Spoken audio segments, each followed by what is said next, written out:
bismillahi rahmani rahim faaratu iblisa wa jami almafasidi wa bismillahi rahmani rahim laasamtu rasulallahi sallallahu taala alayhi wa sallama wa jami almasali wala hawla wala quwwata illa billahi al-aliyyil azim jaawartu la bi kitaabihi ila dukhuli al-jannatu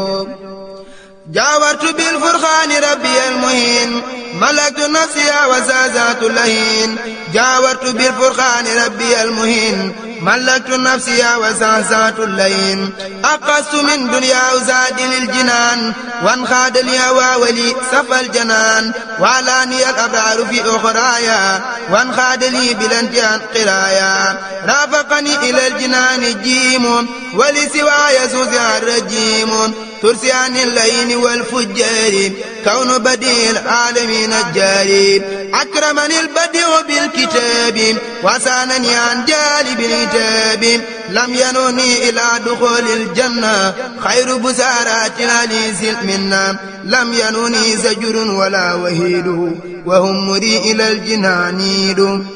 أفعل يسر المسون الله حبا ولا إله إلا الله هداني الله وإنه البديع وخادني له بأنواع البديع براني الخالق من سواهم وقادني من لا يرى سرواهم كتاب ربي كان لي وكنت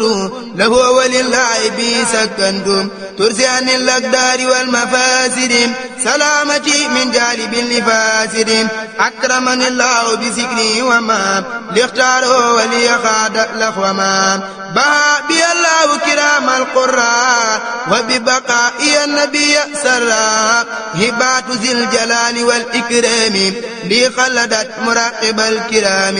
إلا يخاد الله ما لم يكن ولا يكون أبدا لممكن لست أسك أبدا في كوني جار البديع عجبا لكوني لست أسك أبدا في كوني جار البديع عجبا للكون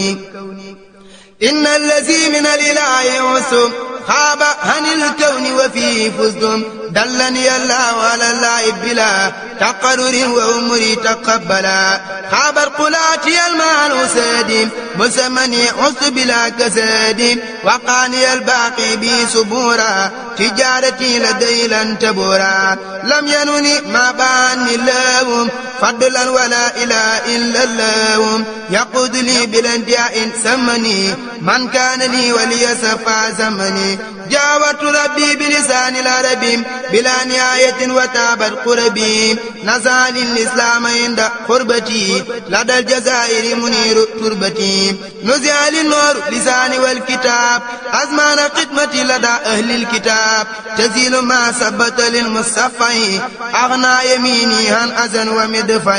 هداني الله وزاز اللين إلى